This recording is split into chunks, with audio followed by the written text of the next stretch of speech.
എല്ലാ കൂട്ടുകാർക്കും നല്ലൊരു ദിവസം ആശംസിച്ചാണ് മാമ്പഴത്തിന്റെ പുതിയ വീഡിയോയിലേക്ക് സ്വാഗതം. നമുക്ക് നേരെ ഗൗതമിന്റെ അളകനന്ദയുടെ ഇന്നത്തെ വിശേഷത്തിലേക്ക് പോയാലോ. ഇന്നത്തെ വിശേഷത്തിൽ കാണിച്ചിരിക്കുന്നത് അങ്ങനെ മോഹിനിയെ കുറിച്ചുള്ള സത്യങ്ങളൊക്കെ ലക്ഷ്മിയമ്മ അറിയണം. അപ്പൊ നന്ദ പറഞ്ഞു കൊടുത്തു, ഗാഥയുടെ ആ ക്രൂരകൃത്യം ചെയ്ത് മോഹിനി ചെറിയമ്മയാന്നുള്ള ഈ വിവരം കേട്ട് കഴിഞ്ഞപ്പോൾ ലക്ഷ്മി പറഞ്ഞു, ഞാനൊന്ന് കാണിച്ചു കൊടുക്കുന്നുണ്ട്, ഞാനങ്ങ് ചെല്ലട്ടെ എന്ന് പറഞ്ഞ് അങ്ങോട്ട് പോകുവാണ്. അങ്ങനെ ചെന്ന് പിങ്കിയും മോഹിനിയും പവിത്ര സംസാരിച്ചുകൊണ്ടിരിക്കുകയായിരുന്നു. പെട്ടെന്ന് ലക്ഷ്മി എന്നിട്ട്, അല്ല മോഹിനി, നിന്റെ കൈക്ക് എന്ത് പറ്റിയതാന്നാ പറഞ്ഞേ? അല്ല ഏട്ടത്തി, അത് ഇല മുറിച്ചപ്പം കൈ മുറിഞ്ഞ.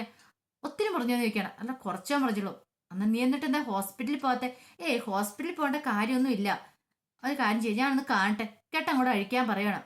മോഹിനി പെട്ടു. എന്ത് മറുപടി പറയണമെന്ന് അറിയത്തില്ലാതെ മോഹിനി ഇങ്ങനെ ചുറ്റും നോക്കുകയാണ്. ഈ സമയത്ത് പിങ്കിയും പവിത്രയുണ്ട്. അവരുടെ മുഖം വെള്ളറ് വെളുത്ത് നിൽക്കുകയാണ്. കെട്ടഴിക്കാൻ വേണ്ട. കെട്ടഴിക്കേണ്ട ഒരു ആവശ്യമില്ല. ഇപ്പൊ ഒരു ഓയിൽമെന്റ് വെച്ച് കെട്ടിയതോളന്ന് പിങ്കി പെട്ടെന്ന് പറയുവാണ്. രക്ഷപ്പെടുത്തണമല്ലോ, പിങ്കിയാണല്ലോ ഈ തന്ത്രം മെനഞ്ഞു കൊടുത്ത ആള്. മോഹിനി പറഞ്ഞു, അതെ, ഇപ്പം വെച്ച് കെട്ടിയതുള്ളൂ, ഇനിയിപ്പം വേറെ ഡ്രസ്സ് ചെയ്യേണ്ട ആവശ്യമൊന്നുമില്ലെന്ന് പറയണ. അതെ, നന്ദയോ ഡോക്ടർ പഠിച്ചോണ്ടിരിക്കുവല്ലേ, നന്ദമ്മളും നോക്കട്ടെ എത്ര വലിയ മുറിവാ, ഇനി ഹോസ്പിറ്റലിൽ പോണോ വേണ്ടയോന്നൊക്കെ. അല്ല, അതിന്റെ ആവശ്യമൊന്നും ഇല്ലാന്ന് പറയാണ്. മോഹിനി കെട്ടഴിക്കാനായിട്ട് മടിച്ചു. ആ സമയം നന്ദയും കൂടെ അങ്ങോട്ട് വന്നു. ഇപ്പൊ തന്നെ ലക്ഷ്മി ചോദിച്ചു, നീ കെട്ടഴിക്കുന്നോ അതോ ഞാൻ കെട്ടഴിക്കണോന്ന് ചോദിക്കുകയാണ്. മോഹിനി, എന്താ ഏട്ടത്തി ഇത്? കുഴപ്പമില്ലാന്ന് ഞാൻ പറഞ്ഞില്ലേന്ന് ചോദിക്കുകയാണ്. എന്നോട് കൂടുതൽ ഇങ്ങോട്ട് സംസാരമൊന്നും വേണ്ട, ഞാൻ പറയുന്ന നീ അങ്ങോട്ട് അനുസരിച്ചാൽ മതി, കെട്ടഴിക്കാൻ പറയണം. അങ്ങനെ അങ്ങോട്ട് കെട്ടഴിക്കാനായിട്ട് മോഹിനി തുടങ്ങുവാണ്. ഈ സമയത്ത് പിങ്കിയും പവിത്രം പരസ്പരം നോക്കി. എല്ലാം പൊളിഞ്ഞെന്ന് മനസ്സിലായി. അപ്പൊ അതൊക്കെ കെട്ടഴിച്ചു വന്നപ്പോൾ കാണുന്ന കൈക്കകത്തൊരു വട്ടമാണ്, കർപ്പൂരം കത്തിച്ച അതേ പാട് തന്നെ. ഇത് കേട്ടുമ്പോ ഇത് കണ്ട് ലക്ഷ്മി ചോദിച്ചു, അല്ല, നിന്റെ കയ്യിലെ ഇല കൊണ്ട് മുറിഞ്ഞാന്ന്, ഇല വെട്ടാൻ പോയപ്പോ കത്തി കൊണ്ട് മുറിഞ്ഞാന്നല്ലേ പറഞ്ഞേ, പിന്നെ ഇങ്ങനത്തെ ഈ മുറിവ് വന്നതെന്ന് ചോദിക്കണം. അത് ഞാൻ ഏട്ടത്തി, ഇത് ശരിക്കും പൊള്ളിയ പാടാണല്ലോ മോഹിനി, ഈ പാടങ്ങനെ നിന്റെ കയ്യെ വന്നെന്ന് ചോദിക്കുകയാണ്. അല്ല ഏട്ടത്തി, ഞാന് പെട്ടെന്ന് തന്നെ നന്ദ കയറി പറഞ്ഞു, ഇത് പൊള്ളിയ പാട് തന്നെയാണ്, ഇതെന്തോ കൈ വെച്ച് പൊള്ളിച്ചിട്ടുണ്ട്. സാധാരണ ഈ പാത്രം എടുക്കുമ്പോൾ പൊള്ളിയതല്ല, അല്ലെങ്കിൽ എന്തേലും പോയി എത്തേലും തട്ടിയോ മുട്ടിയോ അങ്ങനെ ഒരു ഉള്ള പൊള്ളലൊന്നുമല്ല, ഇത് ശരിക്കും കൈ വെച്ച് എന്തോ സംഭവം വെച്ച് കത്തിച്ചിട്ടുണ്ട്, അതിന്റെ പൊള്ളലാന്ന് പറയണം. പെട്ടെന്ന് മോഹിനി, ലക്ഷ്മി പറഞ്ഞു, ഇനി കൂടുതൽ നീ നിന്ന് വേർക്കണ്ട, എനിക്ക് മനസ്സിലായി. അപ്പൊ നീ ആ കൈ കർപ്പൂരം കത്തിച്ചല്ലേ നന്ദമ്മോട് പറയുന്നത് കേട്ടിട്ട് നീ പ്രായശ്ചിത്തം ചെയ്തല്ലേന്ന് ചോദിക്കണം. മോഹിനി, ഏട്ടത്തി, എനിക്കെല്ലാം മനസ്സിലായടി, നീ എന്നോട് ഈ ക്രൂരത കൃത്യം ചെയ്തല്ലോ എന്ന് വേണം. ഏട്ടത്തി, എന്നോട് ക്ഷമിക്കണം, ഒരു ദുർബല നിമിഷത്തിൽ അങ്ങനെ സംഭവിച്ചു പോയതാ, എന്റെ അറിവില്ലായ്മ കൊണ്ട് ചെയ്താ, എന്നോട് ക്ഷമിക്കണം എന്ന് പറയും. നിന്നോട് ക്ഷമിക്കാനാ ഞാനാ? നല്ല കഥയായിപ്പോയി, ഇതെനിക്ക് ക്ഷമിക്കാൻ പറ്റില്ല മോഹിനി, കാരണം അത്രയ്ക്ക് വലിയ പാതകമാണ് നീ ചെയ്തേക്കുന്നത് ആ മിണ്ടാ പ്രാണികളോട്. അവര് നിന്നോട് എന്ത് തെറ്റാ ചെയ്തേ, അതുങ്ങളെ കൊന്നു കളയാനായിട്ട്. ഞാൻ ക്ഷമിച്ചാൽ പോലും ദൈവം നിന്നോട് ക്ഷമിക്കില്ല എന്ന് പറയണം. ഏട്ടത്തി, ഇങ്ങനൊന്നും പറയരുത്, ഇങ്ങനെ പറയാതെ. അല്ല, നീ എന്തിനു വേണ്ടിയിട്ടാ ഇത് ചെയ്തേ? അല്ല ഏട്ടത്തി, ഗാഥനെ ഇവിടുന്ന് ഒഴിച്ചു വിടാൻ വേണ്ടിട്ട്. ആഹാ, അപ്പൊ അതിന് വേണ്ടിയിട്ടല്ലേ? അതിനു വേണ്ടി ഇങ്ങനത്തെ ആണ്ടി ക്രൂരകൃത്യം ചെയ്യേണ്ട. പാവം ഗാഥ, അവളെ എത്രമാത്രം താൻ തെറ്റിദ്ധരിച്ചു. ഇത്ര വലിയ നീചകൃത്യം ചെയ്തിട്ടാണ് നീയാണെന്നുള്ള കാര്യം അറിഞ്ഞിരുന്നില്ല. പാവം ആ കൊച്ചിനെ ഈ വീട്ടിൽ നിന്ന് ഇറക്കി വിടാൻ തന്നെ നോക്കി. ദൈവമേ, എന്നോട് ക്ഷമിക്കണം, ഞാൻ അറിയാതെ ചെയ്തു പോയതാ. ആ കൊച്ചിന്റെ മനസ്സ് എത്രമാത്രം വേദനിച്ചിട്ടുണ്ടായിരിക്കും. എന്നിട്ട് ഒരു കുലുക്കോ ഇല്ലാതെ നിൽക്കുന്ന കണ്ടില്ലേ? ഇത് കേട്ടപ്പം മോഹിനി പറഞ്ഞു, അതെ, എന്നോട് പൊറുക്കണം, ഞാൻ പറഞ്ഞല്ലോ എനിക്കൊരു അബദ്ധം പറ്റി പോയതാ, ഇത് അബദ്ധം ഒന്നും പറഞ്ഞാൽ പറ്റില്ല. നാളെ ഈ പണി നീ ഞങ്ങളോട് ചെയ്യുന്ന ആര് കണ്ടു? ഞങ്ങൾ എന്തേലും കാണിച്ചിട്ടുണ്ടെങ്കിൽ ഒരുപക്ഷെ ഞങ്ങൾക്ക് തന്നെ നീ വിഷം തരില്ലേന്ന് ചോദിക്കണം. എടുത്ത് ഇങ്ങനൊന്നും പറയരുത്. പിന്നെ എങ്ങനെ ഞാൻ പറയേണ്ടത്? പെട്ടെന്ന് അന്തരിച്ചു. തെറ്റ് ചെയ്തിട്ടുണ്ടെങ്കിൽ അതിന് ശിക്ഷ അനുഭവിക്കണ്ടേ ചെറിയമേന്ന് ചോദിക്കുകയാണ്. ശിക്ഷയോ? എന്ത് ശിക്ഷ? പെട്ടെന്ന് പവിത്ര പറഞ്ഞു, ശിക്ഷയുടെ ഒന്നും ആവശ്യമില്ല, നമ്മുടെ വീട്ടിലെ ആള് തന്നെയല്ലേ, അപ്പൊ ശിക്ഷ കൊടുക്കേണ്ട ആവശ്യമൊന്നുമില്ല എന്ന് പറയണം. ഇത് കേട്ട് കഴിഞ്ഞപ്പോഴത്തേ പിങ്കി പറഞ്ഞു, ശരിയാ, ഇനിയിപ്പൊ അത്ര നിർബന്ധമാണെങ്കിൽ ഗാഥയോട് പോയി ഒരു സോറി പറഞ്ഞാൽ തീരാന്ന് പ്രശ്നമല്ലേ ഉള്ളൂ എന്ന് ചോദിക്കണം. മോഹിനി, ശരിയാ, ഞാൻ വേണം ഗാഥയോട് പോയി ഒരു സോറി പറഞ്ഞോളാം ഏട്ടത്തി എന്ന് പറയണം. ഇത് കേട്ട ലക്ഷ്മി പറഞ്ഞതേ, ഒരു സോറിയും കൊണ്ടൊന്നും തീരുന്ന കാര്യമല്ലത്. അതെ, സോറി പറയേണ്ടതല്ലത്. ഇത്രയും വലിയൊരു തെറ്റ് ചെയ്തിട്ട് അവളോട് പോയി ഒരു സോറി പറയാനായിട്ടാ.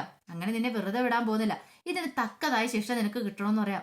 ഏട്ടത്തി, നീ കൂടുതലൊന്നും പറയണ്ട, ഇതിന് നീ ശിക്ഷ അനുഭവിച്ചേ പറ്റുള്ളൂ. ഈ വീട്ടിൽ ആര് തെറ്റ് ചെയ്താലും എല്ലാവർക്കും ശിക്ഷ കൊടുക്കുന്ന, അതുപോലെ തന്നെ നിനക്കും ബാധക. നിനക്ക് ഇവിടെ പ്രത്യേകതകളൊന്നുമില്ല. ഇത്രയും വലിയ ക്രൂരകൃത്യം ചെയ്ത നിനക്ക് നല്ല ശിക്ഷ തന്നെ കിട്ടണം. ഞാൻ ശിക്ഷ പറയുന്നില്ല, പക്ഷെ ഇപ്പൊ പുതിയ കാർന്നൂത്തിയായിട്ട് ഇരിക്കുന്ന ആരാ? പിങ്കി അല്ലേ? പിങ്കി തന്നെ ശിക്ഷ പറയട്ടെ എന്ന് പറയണം. പിങ്കി പറഞ്ഞു, ഒരു സോറി പറഞ്ഞാൽ പോരേന്ന് വെക്കുന്നത്. സോറി? പിങ്കി, ഇവിടെ നീ അത്ര വലിയ ന്യായമൊന്നും ആരുടെ അടുത്തും കാണിക്കേണ്ട ആവശ്യമില്ല. അല്ലെ, ചെയ്ത ആരാണെങ്കിലും തെറ്റ് തന്നെയാ. അതിന് വലിപ്പ ചെറുപ്പമൊന്നുമില്ല. പറഞ്ഞു മനസ്സിലായല്ലോ? അതുകൊണ്ട് ശിക്ഷ കൊടുക്കാൻ നോക്കാൻ പറയണം. പരമാവധി ശിക്ഷ എത്രയാന്ന് വെച്ചാൽ അത് കൊടുത്തോളാൻ പറയണം. ആകപ്പാടെ മോഹിനി പെട്ടു. മോഹിനിയാണ് ഈ കരഞ്ഞുകൊണ്ട് നിൽക്കുകയാണ് പിങ്കി എന്നും പറഞ്ഞുകൊണ്ട്. പിങ്കി ആണെങ്കിൽ ഒന്നും ചെയ്യാനും പറ്റില്ല, ചെയ്യാതിരിക്കാനും പറ്റില്ല. ശിക്ഷ കൊടുക്കാതിരുന്നിട്ടുണ്ടെങ്കിൽ പിന്നെ പെട്ടുപോകും. മോഹിനിയാണെ പറഞ്ഞിട്ടുമില്ല പിങ്കിയും പവിത്രയും ഇതിനകത്തുണ്ടെന്ന്. അവരെ രക്ഷിക്കുക മോഹിനി ചെയ്ത്. കാരണം അവരും കൂടെ ഉണ്ടെന്ന് അറിഞ്ഞിട്ടുണ്ടെങ്കിൽ പിന്നെ എന്ത് ചെയ്യാൻ പറ്റും?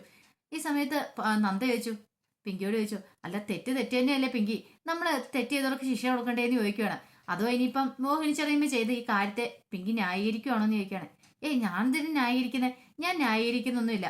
ആര് തെറ്റ് ചെയ്താലും ആ തെറ്റ് തന്നെയാ. ആ മിണ്ടാപ്രാണികളെ കൊല്ലാൻ പാടില്ലായിരുന്നു പറയണം.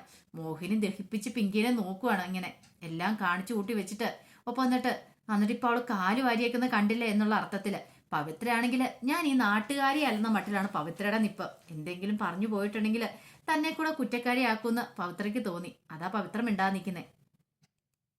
പിന്നീട് പിങ്കി പറഞ്ഞു, ഒരു കാര്യം ചെയ്യാം, നാളെ ഈ വീട്ടിലെ സർവ്വ ജോലികളും മോഹിനി ചെറിയുമ്പോൾ തന്നെ ചെയ്യട്ടെ എന്ന് പറയണം. മോഹിനിയുടെ മുഖം വല്ലാതായി. ലക്ഷ്മണൻ, ആ ശരിയാ, നല്ല കാര്യമാണ്. എല്ലാ ജോലികളും ആരും ചെയ്യാൻ സഹായിക്കില്ല, എല്ലാ ജോലികളും ഒറ്റയ്ക്ക് ചെയ്യണമെന്ന് പറയണം. ഇത് കേട്ടത് മോഹിനി, പിങ്കി, അതെ ഇതാ ഞാൻ തരുന്ന ശിക്ഷ എന്ന് പറയണം. മോഹിനി കരഞ്ഞോണ്ട് അവിടെ നിന്ന് അങ്ങോട്ട് പോവാണ്.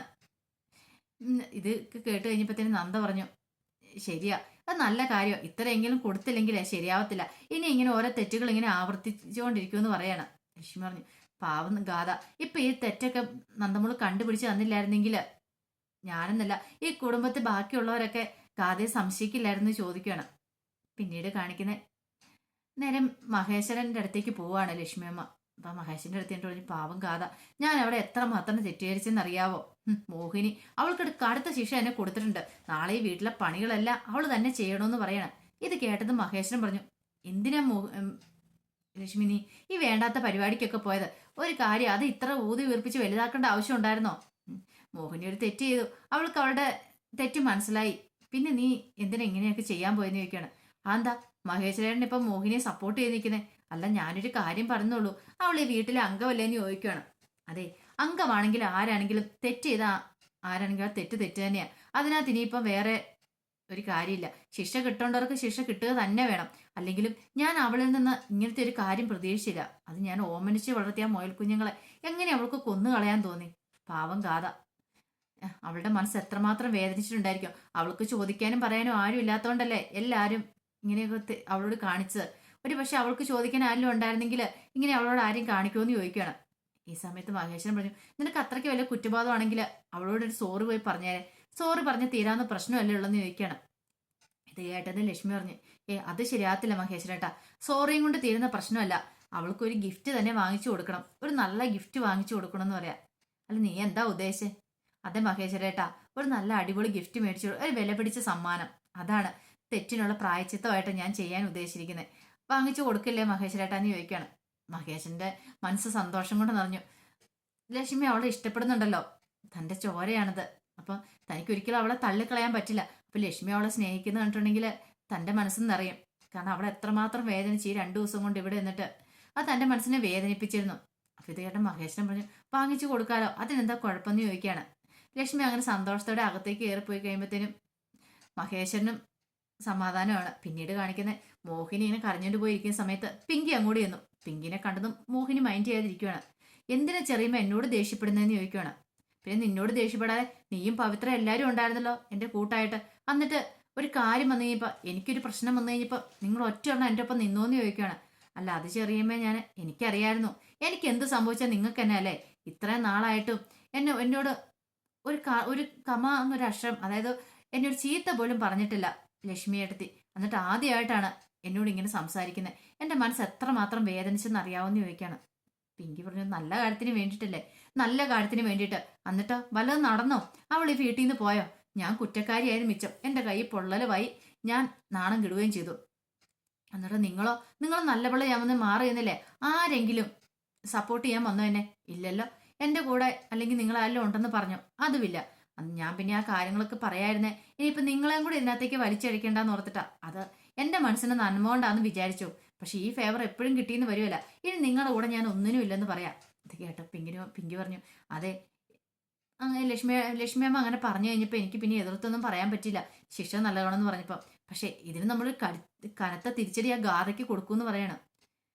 മോഹിനി ഞാൻ ഒന്നിനും ഇനി ഇല്ലാന്ന് പറയണം. ഇത് കേട്ട് കഴിഞ്ഞപ്പോഴത്തേനും പിങ്കി അങ്ങനെ പറയരുത്, ഞങ്ങളുടെ കൂടെ നിന്നാൽ മാത്രം മതി, എന്ത് ചെയ്യണമെന്ന് എനിക്കറിയാം. ഇതിന്റെ പേരിൽ ഒരു തട്ടുകേടും മോഹിനി ചെറിയമ്മയ്ക്ക് ഉണ്ടാകത്തില്ല, ഞാൻ നോക്കിക്കോളാം. ഈ പിങ്കി അല്ലേ പറയുന്നേ, ഒന്നുമല്ലല്ലോ ഇപ്പൊ ഈ പിങ്കി ഇന്ത്യവരത്തിലെ കാർന്നോത്തിയല്ലേ എന്ന് ചോദിക്കുകയാണ്. എല്ലാം കേട്ട് കഴിഞ്ഞപ്പോഴത്തേനും തന്നെ മോഹിനിക്ക് ശരിയാ, അവൾക്കൊരു തിരിച്ചടി കൊടുക്കേണ്ട ആവശ്യമാണ്. മോഹിനിക്ക് എത്ര കിട്ടിയാലും പഠിക്കില്ല എന്നുള്ള രീതിക്കാ മോഹിനി നിൽക്കുന്നത്. പിങ്കി പറഞ്ഞു, ധൈര്യമായിട്ടിരിക്കും ചെറിയമ്മ, നമുക്ക് ഇതിനുള്ള പരിഹാരം ഉണ്ടാക്കാന്ന് പറയണം. അങ്ങനെ മോഹിനി ആ സന്തോഷത്തോടെ നേരെ ജഗന്നാഥന്റെ അടുത്തേക്ക് ചെല്ലുവാണ്. അപ്പൊ ജഗന്നാഥൻ ഇങ്ങനെ ആലോചിച്ചോണ്ടിരിക്കുക. അതെ ജഗന്നാഥേട്ടാ, ചായയോ കാപ്പിയോ എന്തെങ്കിലും എടുക്കട്ടെ എന്ന് ചോദിക്കണം. ഇത് കേട്ടപ്പോ ജഗന്നാഥൻ ഇങ്ങനെ നോക്കി, എന്താ ഏട്ടാ എന്ത് പറ്റി ഇങ്ങനെ നോക്കണേന്ന് ചോദിക്കണം. അവള് വന്നേക്കുന്നു ചായയും കാപ്പിയും ആയിട്ട്, സ്വന്തം ചോരയാ ചതിച്ചിരിക്കുന്നേ. എന്താ ഏട്ടാ എന്ത് പറ്റിയെന്ന് ചോദിക്കണം. അല്ല നിനക്കൊന്നും ഒന്നും അറിയണ്ടല്ലോ എന്ന് പറയാണ്. എന്താ ഏട്ടാ എന്തെങ്കിലും പ്രശ്നമുണ്ടോ എന്ന് ചോദിക്കണം. ഈ സമയത്ത് പിങ്കിയും കൂടെ അങ്ങോട്ട് വരുന്നത്. അപ്പൊ പിങ്കി കേട്ടോണ്ടാ വരുന്നത് ഇവരുടെ സംസാരം എന്ന് പറഞ്ഞിട്ടുണ്ടെങ്കിൽ. അല്ല ഇത്രയും കാലം നമ്മളെല്ലാരും ചതിക്ക് വരുന്നത്, ആര് ചതിച്ച കാര്യാ പറഞ്ഞത്? എന്താ എനിക്കൊന്നും മനസ്സിലായില്ല. അതല്ലേലും അങ്ങനെയാണല്ലോ പണ്ട് മുതല്. വീട്ടിലെ മൂത്ത ആളാരാണ് അവര് ചെയ്യുന്നത്, അവര് പറയുന്ന അല്ല അനുസരിച്ച് ഇളയതങ്ങൾ നിക്കത്തല്ലേ ഉള്ളൂ. പക്ഷെ ഇവിടെ ഞാൻ കഴിഞ്ഞ ദിവസം ഓഡിറ്ററെ കാണാൻ പോയിട്ടുണ്ടായിരുന്നു. ഓഡിറ്റർ ആ കാര്യങ്ങളൊക്കെ പറഞ്ഞു കഴിഞ്ഞപ്പോൾ ഞാൻ ഞെട്ടിത്തരിച്ചെന്ന് പറയാണ്. പെട്ടെന്ന് ഇത് കേട്ടിട്ട് പിങ്കി ഒരു നിമിഷം ഒന്ന് അന്തം വിട്ട് നിൽക്കുകയാണ്. അപ്പൊ ഒരു കാര്യം ഉറപ്പായി, മഹേശ്വരനെ കുറിച്ചാണ് പറഞ്ഞു വന്നിരിക്കുന്നത്. മഹേശ്വരന്റെ വലിയ കള്ളത്തരങ്ങളൊക്കെ ജഗന്നാഥൻ പിടിച്ചെടുത്ത് ഓഡിറ്ററെ കൊണ്ട് കണക്കൊക്കെ ഓഡിറ്റ് ചെയ്തപ്പോ എന്തൊക്കെയോ വലിയ തിരിമറികളൊക്കെ നടന്നിട്ടുണ്ട്. അപ്പൊ അതിന്റെ വിശേഷങ്ങൾക്കായി നമുക്ക് എല്ലാവർക്കും കാത്തിരിക്കാട്ടോ. വീഡിയോ ഇഷ്ടപ്പെട്ടെങ്കിൽ സബ്സ്ക്രൈബ് ചെയ്യാൻ മറക്കരുത്. അതോടൊപ്പം തന്നെ കണ്ടുകൊണ്ടിരിക്കുന്ന എല്ലാവരുടെ തുടർന്നുള്ള സപ്പോർട്ട് ലൈക്കും പ്രതീക്ഷിച്ചുകൊണ്ട് ഒരിക്കൽ കൂടി എല്ലാവർക്കും നല്ലൊരു ദിവസം ആശംസിച്ചുകൊണ്ട് നിർത്തുന്നു. നന്ദി.